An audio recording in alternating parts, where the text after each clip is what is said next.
Hey, hey, hey, what is up? Welcome to another trigger proof transmission inspired by a beautiful question from a concerned parent in our Facebook community. If you're not a part of it yet, make sure you join, follow the link if you're watching on replay.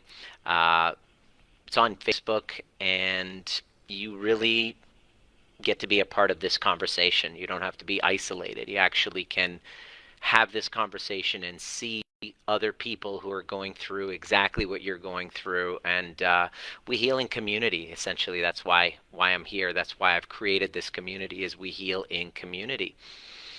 A really great question about parenting came up, and immediately when it was asked, I noticed myself going into wait a second, I haven't raised a teenager. I haven't, it's kind of like getting financial advice from a financial advisor who's broke, right? You don't want to get advice from people about something who they themselves are not living, are not doing the work. When you're looking for help in your healing, you got to make sure that you're requesting guidance from somebody who's actually doing the work that they're promoting. I just spoke about this on Clubhouse a couple of hours ago, is just because a psychotherapist has a degree and they've read some books, they might have book smarts, right? But doesn't necessarily mean they've been there, right? So you can get a tour guide expert about Venice or Italy, but it's different than actually going to Italy and smelling the air and the flowers and eating the food from the authentic Italian restaurants. So when you're requesting guidance for your relationships, for your health, for your well-being, it's not only important that who you go to has, some sort of qualifications of educational standards. That's important, but it's kind of like personal training. If I look at your body and I could see you're fit, I don't care how many books you've read. I mean, I do care. It'd be greater, but clearly whatever you've been doing has been working, and I really want you to teach me. You know what I mean? So it's the same thing with healing and parenting. So when I was asked about parenting, I personally have never raised a teenager yet. Um, I have nieces and nephews. I haven't spent a lot. I'm 45 years old, and I haven't spent a lot of time with 8-year-olds, because they're not around me and my family. And so when I get asked about parenting, I used to write down, hey, I'm giving parenting advice from a perspective of neuroscience, from a perspective of attachment trauma, from the perspective of reparenting myself over the last 3 years. I didn't go into my own healing work to give parenting advice to people, but it just worked out that way because essentially, as a chiropractor that I've been working for 20 years, literally almost every single person that is coming to see me is coming to see me for stress. And if we're open and honest about what's stressing us out, there's some sort of a relationship issue, an attachment issue, whether the attachment was to your job and you lost your job, whether it was a boyfriend or a girlfriend that broke up with you, boom, and there's a loss of attachment, or somebody close to you died, boom, there's another attachment loss. So essentially, when I started researching and looking to heal from my own challenges with relationship trauma, with insecure attachments, and constantly going through the same patterns again and again and again with relationships, I realized that if I was to heal my relationships and I was to heal my anxiety, because anxiety was running the show, and um, if I was to um, also have a healthy relationship, then I was to heal my attachment traumas. And I was to get those insecure attachments and create secure ones. And I had to understand in my healing journey, why did I have such insecure attachments? Where did it come from? And lo and behold, it comes from the way we were parented.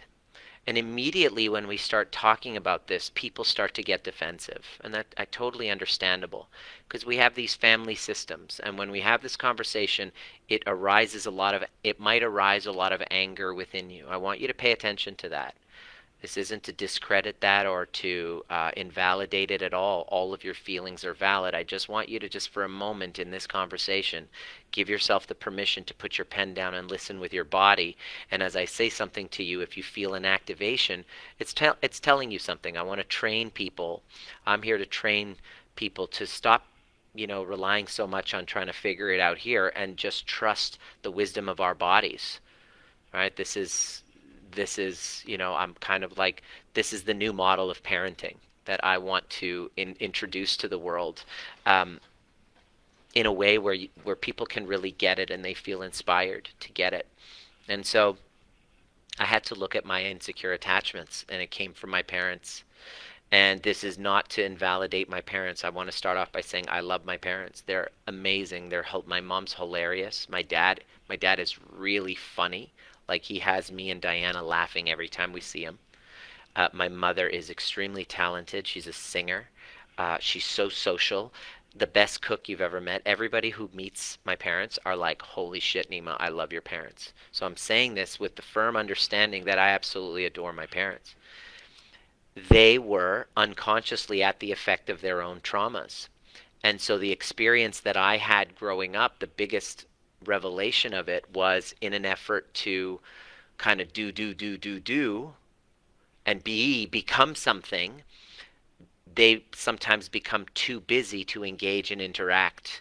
And so there was an insecure attachment. Trauma is an experience as a child that feels this lack of presence of the parent.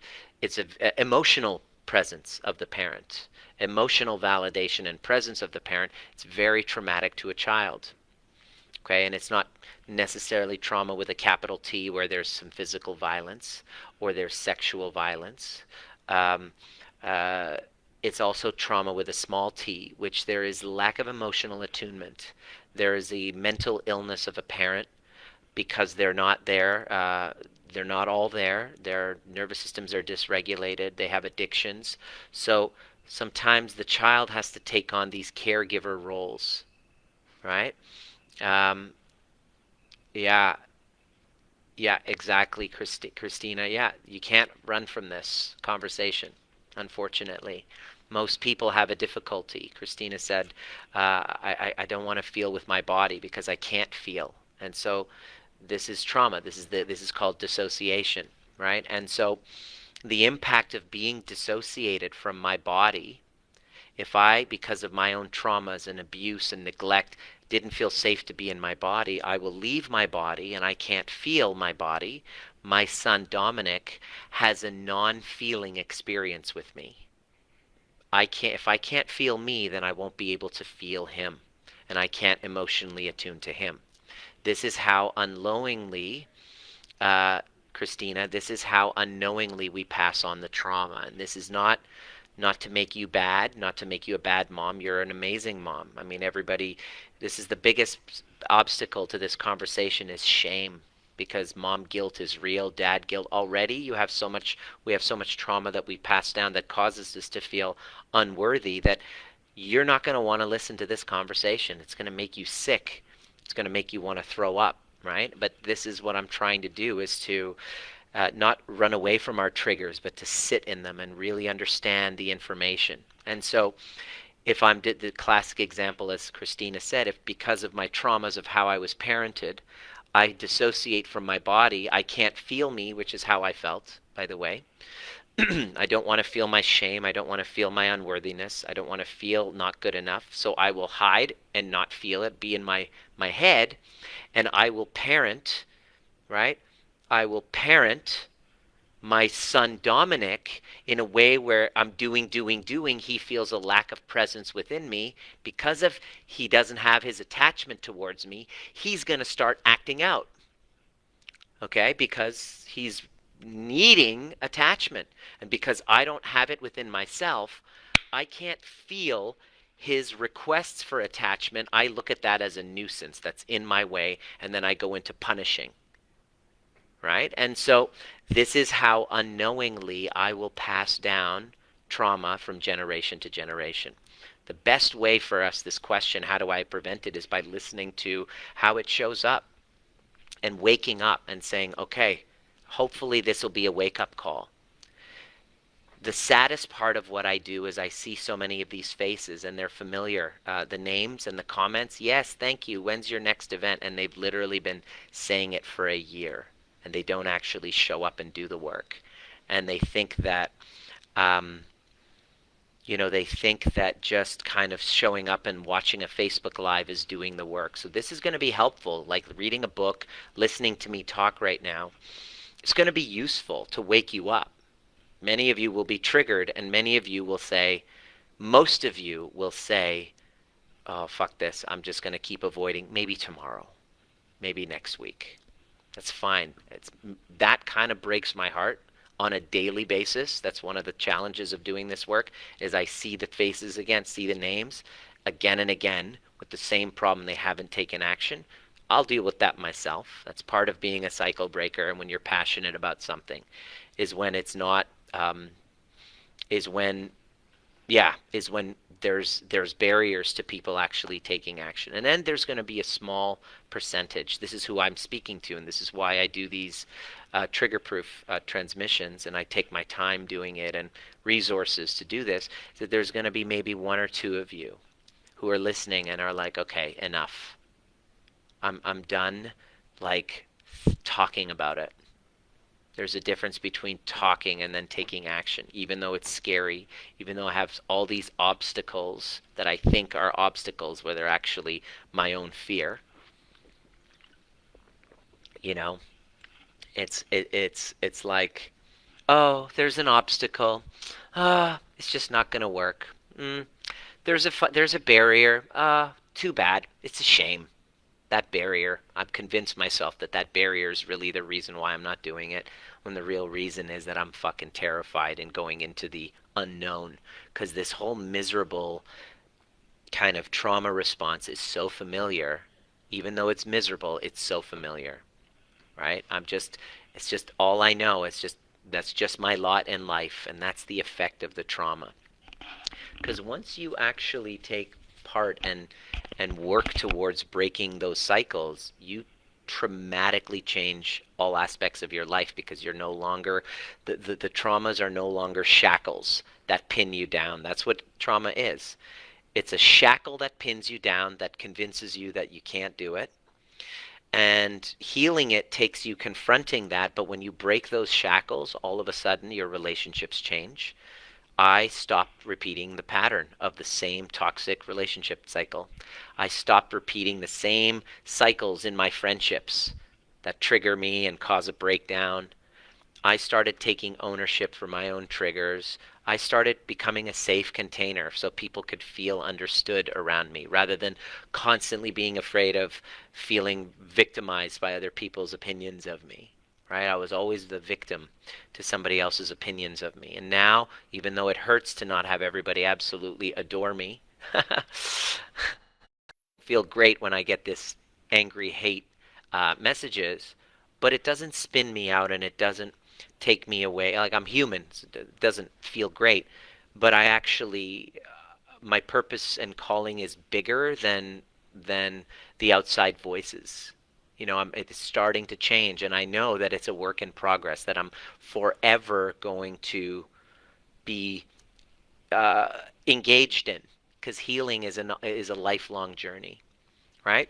And so to heal this conversation and to up-level your parenting, the first premise that I want you to really get, and maybe even write it down, is that, we have this opinion that we're here to teach our kids. It's for their own good. My job is to teach them, and it's my child, and so I want you to really. This is how I'm taking it on. Everything that I'm teaching you is what is medicine for myself, right? And it's something that I'm going to be working in progress as Dominic gets older. Is that he is not mine. That our children don't belong to us. They belong with us, but they're not mine. Dominic is not mine. Dominic is his own entity who's here to discover his truth, and to expand himself in his soul's ascension. So his purpose is expansion. And he's not, doesn't belong to me, he belongs with me. And my job as his parent is to set the stage and guidance so that that can expand, so that his soul can expand in his truth, in his awareness, in his own truth, right? And he's here to teach me how to, and his role, his job in my life is not, I'm not here, he's not here, I'm not here to teach him more than he's here to teach me. In fact, his job is to call me into my soul's expansion, is to call me forward to expand, to meet him, rather than the other way around, which is what parenting actually is taught to us, is that, you know, this is the way it is, this is what's best, I'm going to, whatever you want, I'm going to drag you into what I think is best, and in so doing become the authoritarian. If you go your own way, I withdraw love. If you set your own boundaries, say what you desire, express your truth and your creative truth, then I'm going to, because it doesn't align with mine, I'm going to diminish you. I'm going to diminish you in some form, with ridicule, with shame, with withdrawing love. If you want to become a parent that is a cycle breaker, you're going to want to realize that in every moment, moment to moment, you're going to keep asking yourself this question: is this going to, this is what I'm asking myself as I raise Dominic, and he reacts in certain ways, or he, you know, all of a sudden, you know, starts getting all unruly and scratching my face and triggering me because it hurts. And my response to him, I ask myself, is this going to expand him or diminish him? It's a very good question. If you want to become a cycle breakers ask themselves that question when they're in conflict. Instead of reacting from our own wounds, which is what children will bring up, in that moment, am I going to expand him or diminish him? Let me give you an example. Let's say as a child, I felt not seen and not heard from my parents, or I felt my values are diminished. My desires are diminished. Let's say when Dominic hits 12 or 13, likely the age where my values and desires are diminished. Dominic hits 12 or 13 and he starts making fun of something that I hold near and dear. Let's say this work, for example. He comes in and is like, what is this crap that you're teaching everybody? Let's say, because teenagers do that. This isn't cool. You know, I'm much cooler than this. And I explain it to him, and let's say he diminishes it. Guess what that's going to bring up within me? My son is going to be triggering and activating my own childhood wounding, often when I'm exactly the same age as him. I want to say this again. So I want you to think of your children as they're triggering you. I want you to see it with a completely new lens. And the lens is that his job, her job, is to activate wounds of mine. His job is to activate my wounds when I was his age. So what is that going to look like? Likely when he's 12 or 13 or 14, the age when I felt the least seen and heard as a teenager from my parents, because I wanted to go this way with my desires, with my opinions, with my values, with my likes, with my preferences. And that didn't always jive because they thought this is the way that it should be because that's what's best for you. And this conflict between the two had me not feeling seen, heard, and understood. And let's say I haven't healed from that. I haven't integrated that. What's going to happen when I say something and Dominic invalidates me and says that's a bunch of bullshit? Boom, I lose it on him. What the fuck are you talking? I'm your father. Why do you think that's going to happen? Well, because my son is triggering my little 12, 13-year-old inside of me that didn't feel seen and heard. And if I react to him and I invalidate him because I'm not able to resource myself. I lose consciousness and I stop being the parent in that moment. I become a 12, 13-year-old and I start picking a fight with him and using my ego of I'm your parent and I play that authoritarian role instead of taking responsibility, which is what most parents do. Unconscious parents, we do. We are at the effect of the trigger. We think it's them, but what they're doing is they're reflecting a younger part of ourselves. And what happens is I then diminish him, having him feel not seen and not heard. And what happens is I took my traumas that are deeply embedded in my body that I'm not even consciously aware of. He activates it. And instead of me taking responsibility, I then invalidate first myself, because I've abandoned myself in that moment. When we get triggered, we judge, abandon, blame, and shame ourselves. I've abandoned myself. Then I turn around and then I start just going hardcore on my son, maybe even hitting him. I've had experiences where I triggered my dad so much that he lost consciousness and he literally physically hit me, right? And I still remember those times. And guess what happens? Boom, I've now downloaded my trauma to my son. And that's so unfortunate. And it's happening literally every day. And if that's happened to you, I'm not here to shame you. How could you have known? You've never had this conversation. You never had this lens of being trauma informed. You've lived kind of the way that your parents lived, which is the child is an extension, is my child. It belongs to me as an extension of my ego. If they fuck up, it reflects poorly on me. And so because they fuck up, it reflects poorly on me. I can't handle my own shame, so then I take it out on them, boom, causing them to further diminish, dissociate from themselves, feel their own unworthiness, and then get into relationships and parent children from the place of their own unresolved wounds and unworthiness. What's that bringing up for you as I say this? I'm just curious. Go ahead and write it in the chat box. As I say this, what comes up for you? I know that might not be comfortable, but this is a very serious conversation.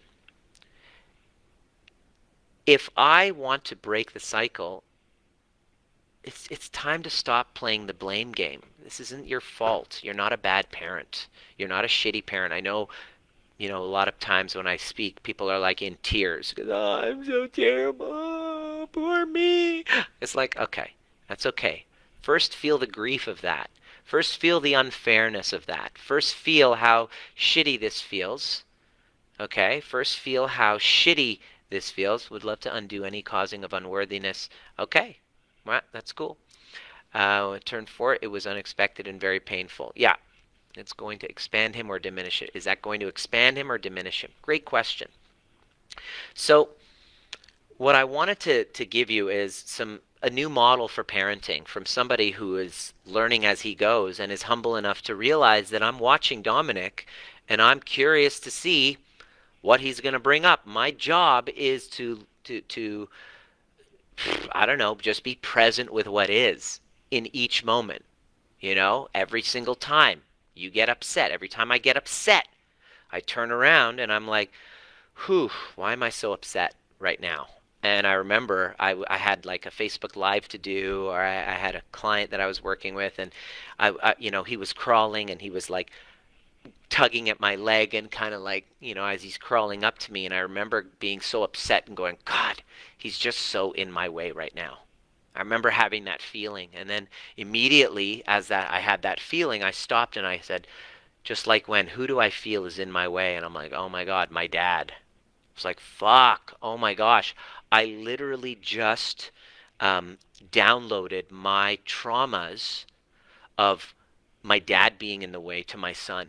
Talk about intergenerational. And if I felt I'd probably kick him and go, get out of my way, and then invalidate him when my son is just begging for attachment. Begging for attachment.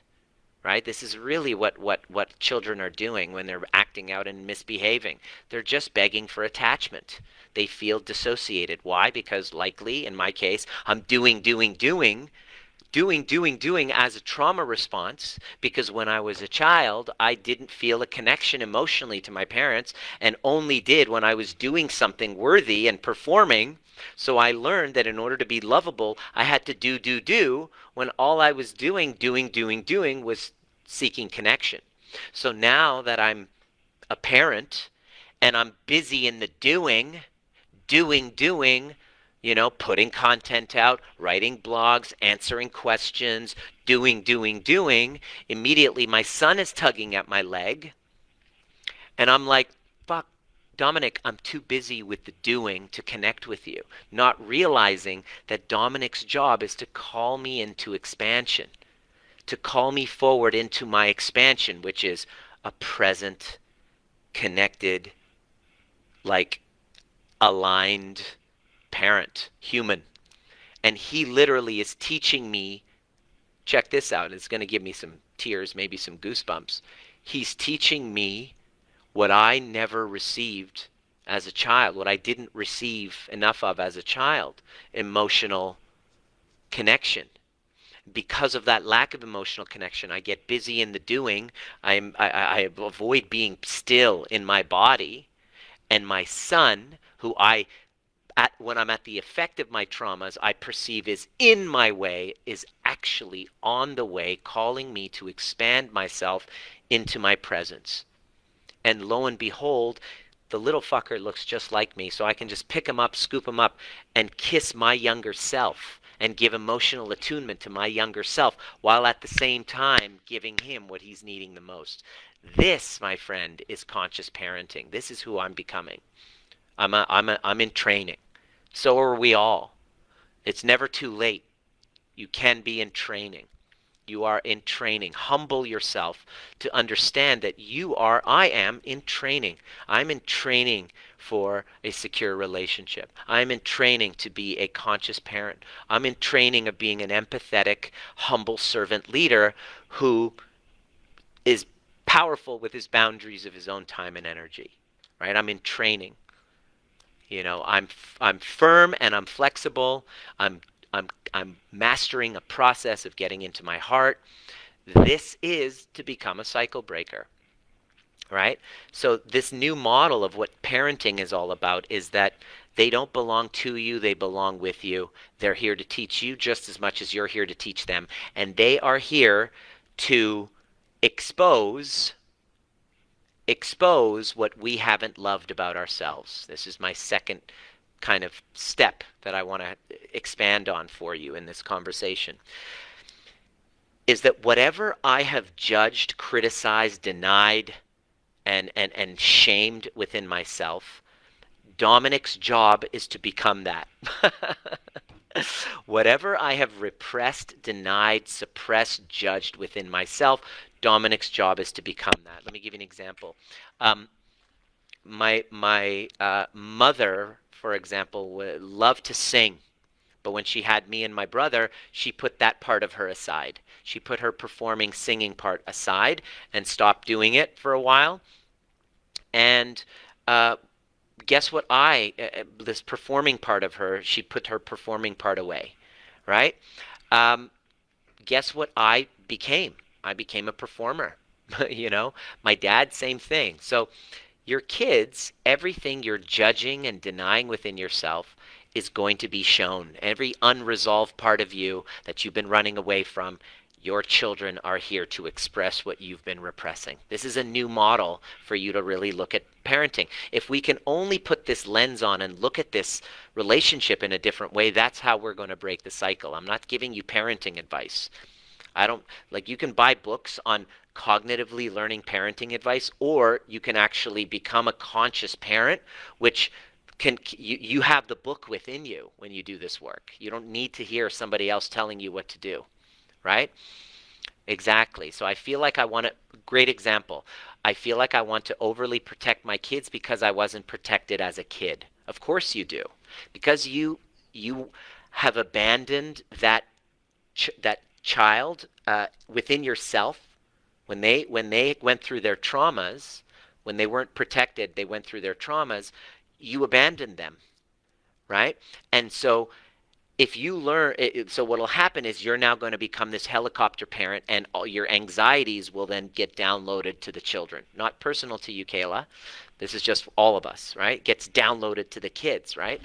And they end up feeling your lack of safety, right? It's something that you try to protect them from, but you can't protect them. They end up running into it somehow, right?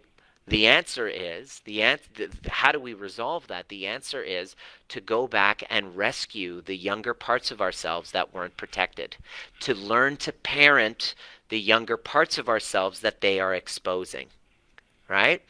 Sometimes it comes out as overly controlling, trying to figure out how to nice middle ground. It's hard, but I recognize it. Great. Here's the best way to do it.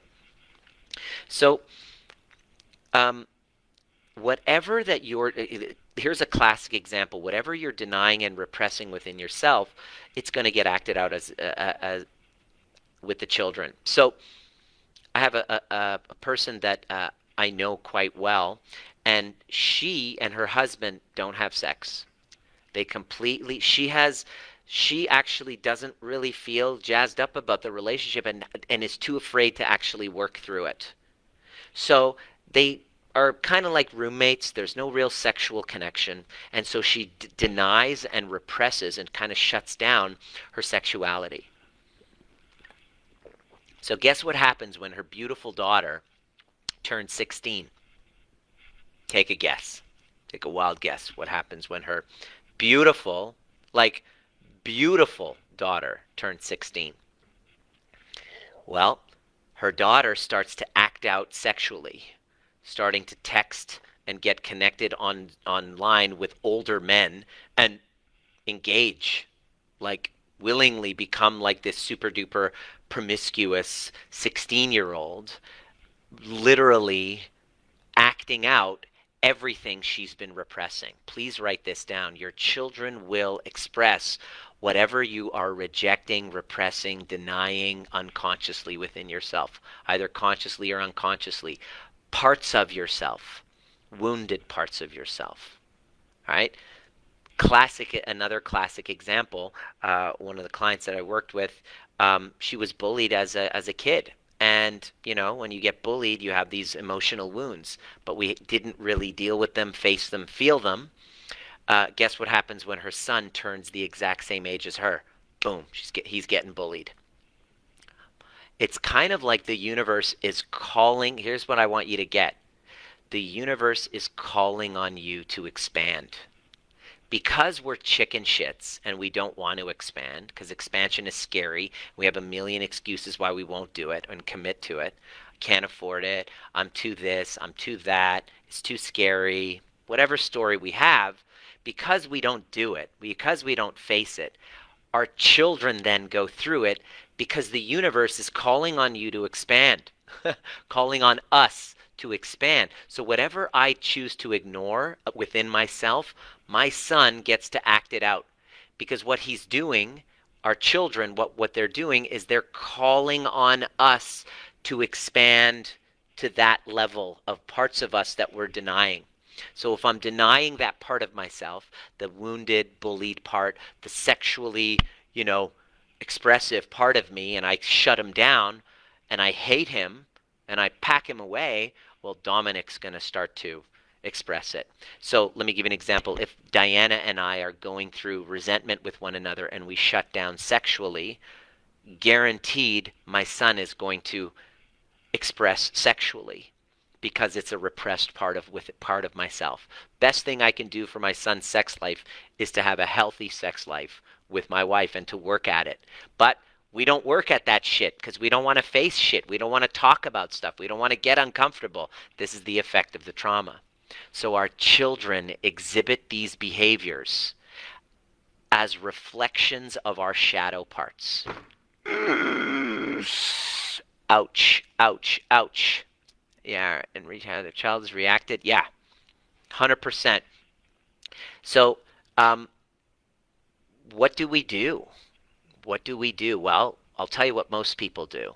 They get triggered and they are like, completely, they lose their shit, and they start punishing and let me set boundaries, young man. I'll set boundaries to my son. You can't go outside past 7.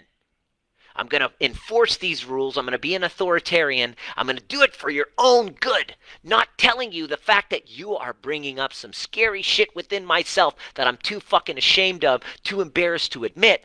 But then I'm going to hide behind my role as a parent and be your authoritarian and forbid you and not see you, not hear you, not empathize with you because I've abandoned myself and I refuse to empathize with myself and I hate those parts of myself and I refuse to do the work. In fact, I'm going to send you to a fucking counselor because I don't want to face that shit within myself. That's what most people do. It's sad, but this is how intergenerational trauma gets passed.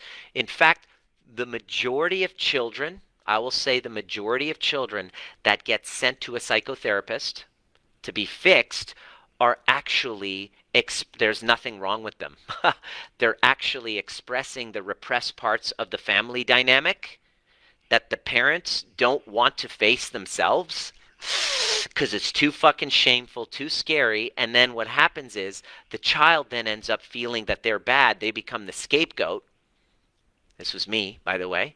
The black sheep, the scapegoat, because they're calling on everybody to expand, and people don't want to expand. People don't want to face their shadows. And that's why intergenerational trauma is so fucking insidious. To become a cycle breaker means you got to confront that.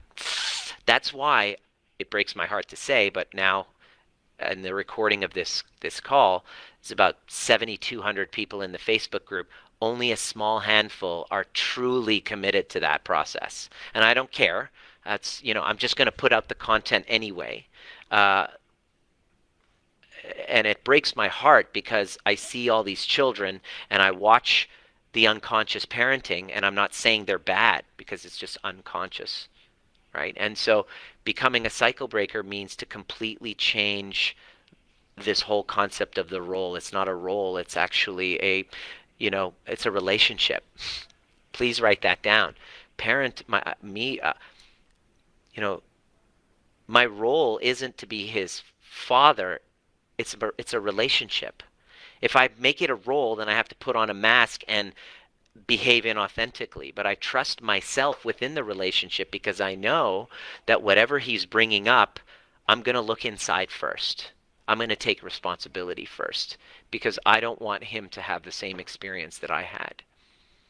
I want him to feel that he's safe to be himself, his own authentic self, and that there's nothing wrong with him and there's nothing wrong with what he desires. And that if what he desires or what he wants to express, let's say one day he says, Dad, I'm gay, right? That's going to, for sure, I know based on my upbringing, my society, is for sure going to bring up some shame, 100%, but I'm committed to addressing it directly rather than having him feel at the effect of it. That is what a cycle breaker does, is to be authentic with what's coming up. Oh my gosh, my son's gay. I'm Persian. I'm a dude. I'm a bro. I can be as liberal as possible, but feelings have come up. I'm not going to gaslight them. I'm going to address them. I'm not going to pretend like they're not there because my son will be able to feel it. He will be able to feel it. Right? They can feel it. I can tell him, oh, son, I love you, all of you. But then if he doesn't feel it from me, because they're very attuned, if he doesn't feel it, he'll know that there's something off. But if I feel it for him, I don't even have to say it. I just sit there and look into his eyes and he can feel me. And I couldn't do that before until I healed with those younger parts of myself. Right? So this reminds me of Heidi, who reached out to me, and her son, 14 years old, behavioral problems, oppositional, defiant, the principal's calling, saying he's being inappropriate, he's being that, he's doing this, da da da da da. She reaches out and goes, can you help my son? And I'm like, dude, you know what this work is? She goes, I just want to fucking pawn him off to a counselor right now. And I'm like, I get why you want to do that rather than dealing with your shit. But we were close. She had worked with me years ago, and she knew that I wasn't going to be like, no, this isn't your son. Don't fucking pawn him off to a counselor. Do the work. And she was like resistant. And I'm like, look, you know what I'm going to say. She goes, I just so badly want to send him to a counselor. I just want to throw money at it. That's what she said. She said, I just want to throw money at it and just send him to a counselor. I'm like, you're like most moms. This is what most people do. Rather than doing the real heroic work, which is to address with the shame that he's bringing up within you, she did. She jumped in. She went on a discovery call. She was in the back of her car on Zoom. And she's like, oh God, like I'm so triggered, and I'm like, he's calling on you to heal with the 14-year-old inside of you. And so she jumped all in. She said, I'm ready to do this. She says, okay, I'm all in. She goes, let me sleep on it. She was like, okay, it's the difficult thing. And what she discovered was that because we stopped focusing on her son and his behavior. We just went inside. This is the magic of doing the inner work and facing our own shadows and using the relationship as a portal to loving ourselves. He was reflecting a 14-year-old version of herself that was never seen, was acting out just to get connection, had parents that both had mental illness, who seriously had mental illness, and was raised kind of authoritarian, a father with PTSD at the effect of their own wounds. And she then slowly learned, and she was a constant trauma response, busy, doing, so busy, and then realized through the whole nature of the work, after about 3 months, she realized, she was like, he wasn't acting out, he was just craving connection with me, and I couldn't connect with him, and because he didn't feel my connection, because I wasn't connected with myself. She's now calmer, she's more relaxed, and this kid who was about to be kicked out of school is now enrolled. Not only did he complete, and his behavior started to shift, but he then became enrolled in a really special private school. They discovered he wasn't fucked up at all. He actually was a genius in his own right, and his creative expression was not expressed, because Heidi discovered that her own creative expression internally with her younger self wasn't. So simply by using the conflict within the relationship as a call to expansion of herself, rather than pull him into the world to make her feel safe, she grew and expanded to meet him. That is conscious breaking. That is conscious parenting. That is breaking the cycle of intergenerational trauma, and it's very rare. It's very rare. There is out of 10 moms that DM me, I would say 1 or 2 are the ones that are actually like, no, I'm ready to do this. I see it. I see where he's bringing up, this is going to suck. I hate that I have to do it. I'd rather just throw money and send him to a shrink. And what happens is they learn to regulate and connect with the 14-year-old, the 7-year-old, the 5-year-old inside of us. From there, we then become conscious parents. So basically, all conflict is there to either lead us into expansion, or we stay where we're at, or our own diminishment, right? And so all conflict, our role is to meet them where they're at. Do you want to break the cycle? Then you're going to have to learn how to, instead of pulling them into your values and world, your job is to expand to meet them where they're at. Why? Well, your parents didn't do that for you.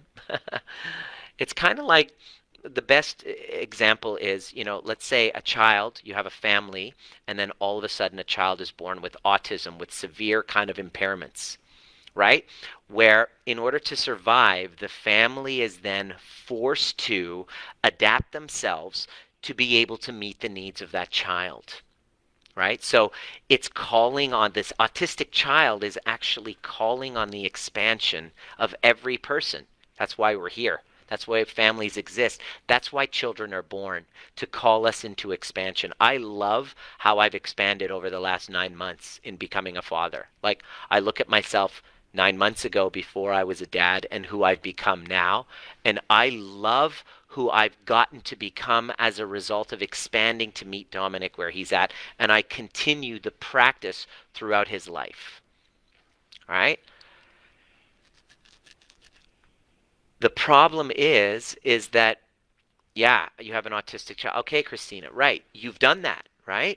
You've expanded to do that. The key to this is to break the cycle. Your job is to become that kind of parent, even if a child that doesn't have those special needs, but whoever they are, for us to do it, but not to feel forced in doing it, to take it on knowingly, willingly. That is to be a cycle breaker, right? That is to be a cycle breaker, is when you willingly say, I'm here to expand into enveloping you, rather than having, this is the way we do it.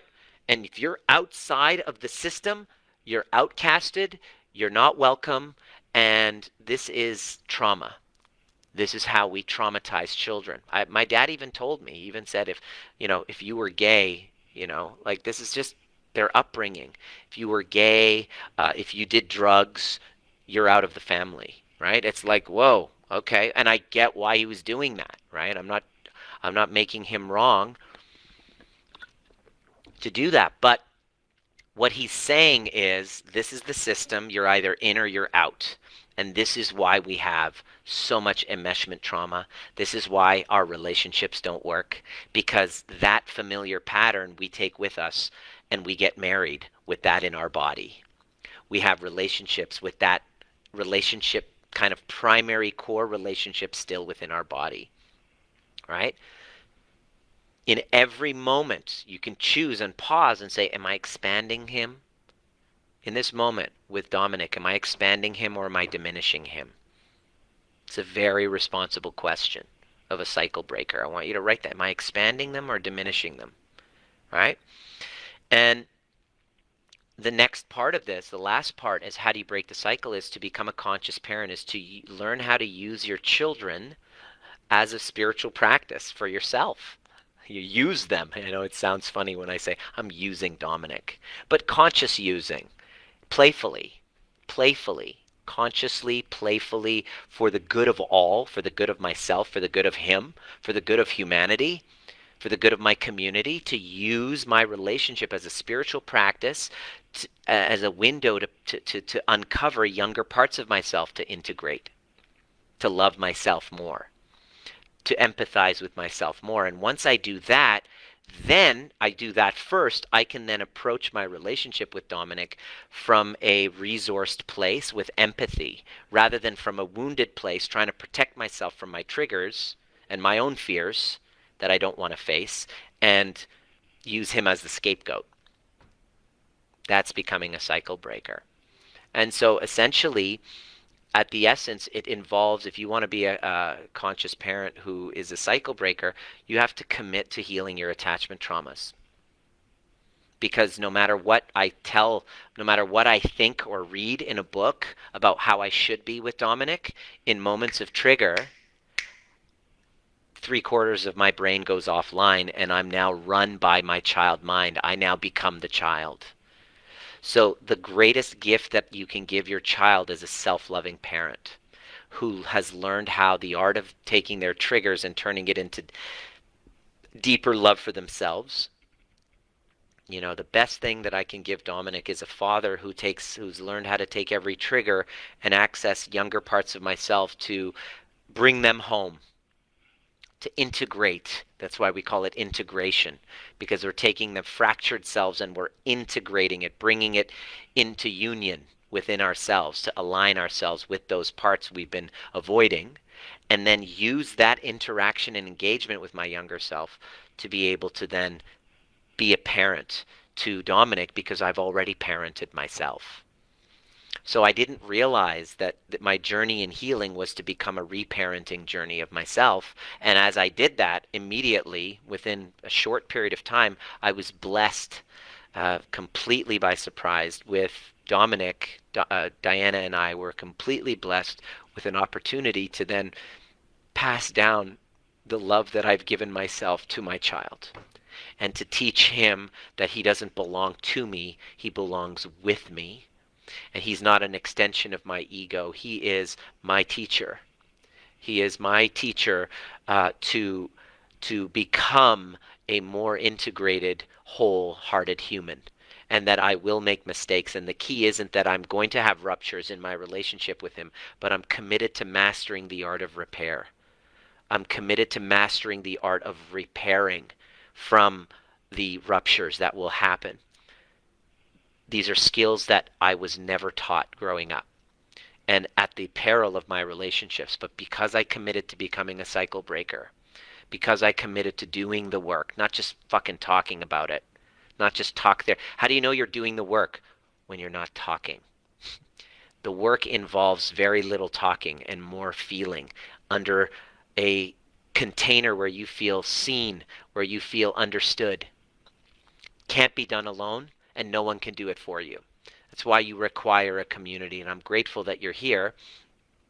I'm 26 and I had a great upbringing with my mom, but I've been living beautiful.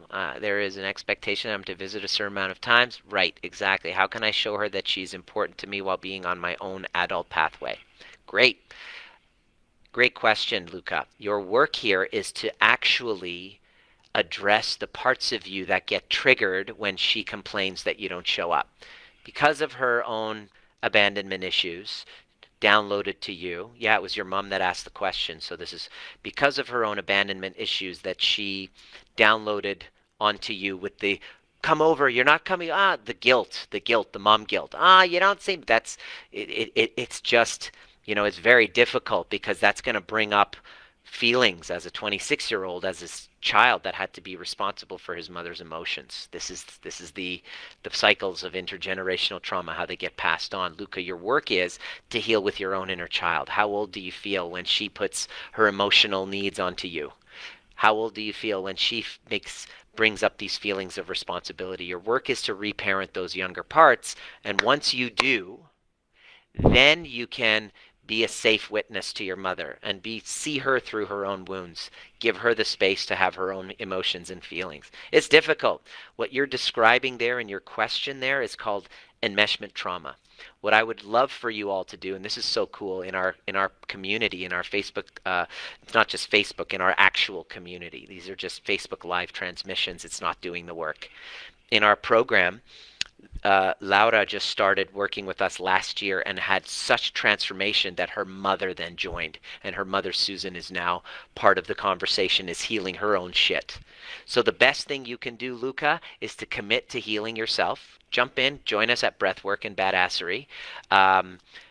Should I stay or should I go? If you're dealing with relationship trauma right now, of your relationship, not knowing, is this the right person, or you're single and you just haven't healed from that past and you're wondering, are you going to be bringing your wounds into the next relationship? You don't want to do that. I'm going to leave a link right there. Tonight at 6 p.m. Pacific time, I'm going to be jumping on live for this 2-hour masterclass. There it is right there. Jump in, definitely join us. It starts in 5 hours of this training. So if you haven't, if you can't make it, that's okay. There's a 72-hour there's a 72-hour replay that's available. There are so many resources here in this community, and somebody just asked me on Clubhouse today, how can I've been doing counseling therapy for 20 years. How can I find a counselor who actually addresses what you do? Like, why don't you just jump in and join us here? I kind of felt a little insulted. I'm like, well, why don't you just jump in and work with us? Am I that scary to you? All of my abandonment and betrayal and rejection triggers came up in that moment. So I was like, fuck, just jump in and join us. And so at the end of the day, this is a Facebook Live, and it's great information. Information is key, but it's not transformation. Transformation happens when you show up and you do the work. It's like watching a bunch of people do CrossFit or actually showing up in the group and pushing and lifting the weights and doing the burpees with us. What I'm asking you to do is to actually jump in and do the burpees with us. Do the burpees with us, right? And so for those of you parents who are like, okay, I get it, I'm ready, I want to become a cycle breaker, I'm going to leave a link here for you. It's an application, Discovery. It's an application right there. It's for you, but only if you're serious about it. How do you know you're serious? Well, you're willing to invest the time. You're willing to invest the resources. You're willing to put your money where your mouth is. Most people are like, oh, sign me up. And they're just like, oh, you mean I have to take time and I have to invest? Yeah, that's how you know you're actually serious. So the 1% or the 10%, depending on how many people are showing up, it's okay. The majority of you aren't. That's okay. You just feel these are entertaining. You get triggered. You show up on all of the lives and the Clubhouse chats and everything, and really are afraid to take action. You have all these stories about your worthiness, you're deserving, I'm scared, all that. That's fine. The 1% that are like, fuck this, I'm ready to become a cycle breaker, click on that link, apply. You got to be ready. You got to be willing. You got to be willing to do the work. You got to be willing to do it scared. You got to be willing to invest. But you're actually ready to say, put up your hand and say, it didn't start with me, but I'm ready to learn how to break the cycle. I'm ready to learn how to actually get into my body because I've been dissociated all this time. And, you know, I was raised from dissociated parents that didn't know how to integrate their traumas. I don't want my children to have the same experience. I'm willing to learn how to expand them rather than diminish them because I haven't expanded myself. Participation is key, right? You can't do it without engagement. And you can't do it alone. People are like, can't I just read the book? No, that's a trauma response because you don't trust. But I don't do well in groups. Well, the reason why you don't do well is exactly the reason why you must. The excuse always becomes the reason. I'm too busy. Yeah, because you're busy doing. You don't know how to have a presence within yourself. Always, every time the excuse, I completely I don't have anything. I'm completely broke, and I don't have anything to my name. The reason why do you think that you set it up that way? Because you don't believe that you're worthy of it. That's why you must. And this reminds me of a client of ours who was in a cult, kind of completely disempowered, didn't have her own resources, abusive marriage, children who were at the effect of it. And she got diagnosed with all sorts of stuff, given diagnoses, given medication. She goes, why is nothing working? Watched one of my Facebook lives, her head exploded. She felt disgusting. That triggered feeling you felt during this conversation, she felt it too. Only she said, if I don't do this, it's going to kill me because I'm dying here. My life is constricting, getting smaller and smaller and smaller, and nobody's here to rescue me. What you're saying resonates. I was doubtful, but she committed. She said, I don't have anything. I'm going to find a way. She finds a way. And now she's 2 months into the program, and she just did this beautiful post in the group that I'm going to read to you. And talking about parenting and being the cycle breaker, she basically did this beautiful photograph of her and her son.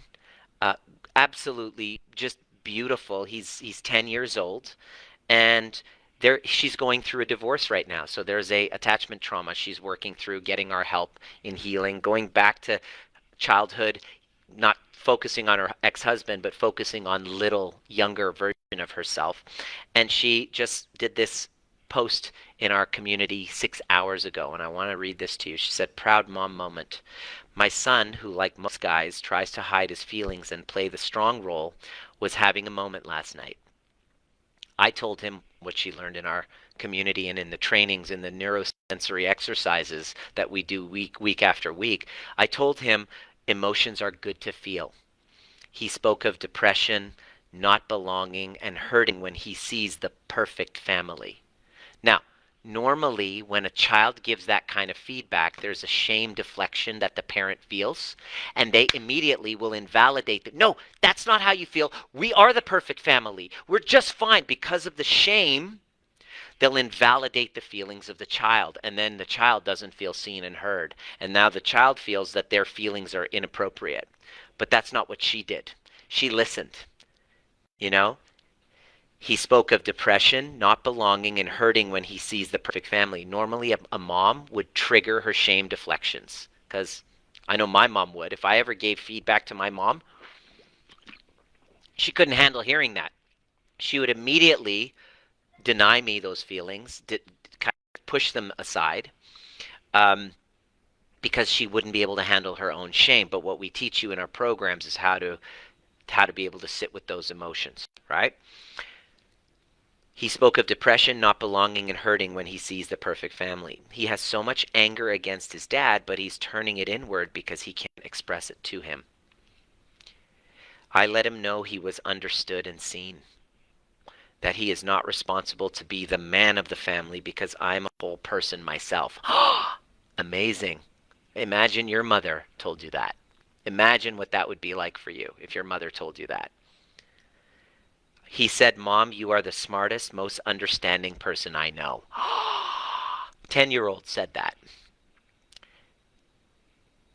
That if he had anger with me, he was understood. I told him I love all of his parts and I accept him. I told him there's a tiny little boy inside of him that got very scared, and to give him a hug and let him know it's all okay, that you got him. It's going to make me cry. Because this is how you break the cycle. We are soon going out into the forest for him to scream, to let his emotions out, to cry, to rage, and fight to the moon to release some trauma, and I will hold space. He is 10 years old.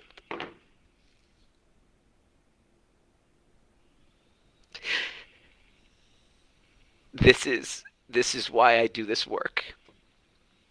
This is why I do this. This is why I fucking can't stand when people, moms, use excuses to not go all in. She had every excuse. Financial, I'm too busy. She has panic attacks. She's afraid to be seen in public. This is all the effects of trauma.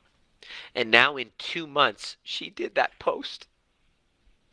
And I was in my car, parked, while my wife was shopping. Dominic was in the back, and I'm reading this, and I'm like in tears. Because this is exactly was my vision. And this is all I want people to get.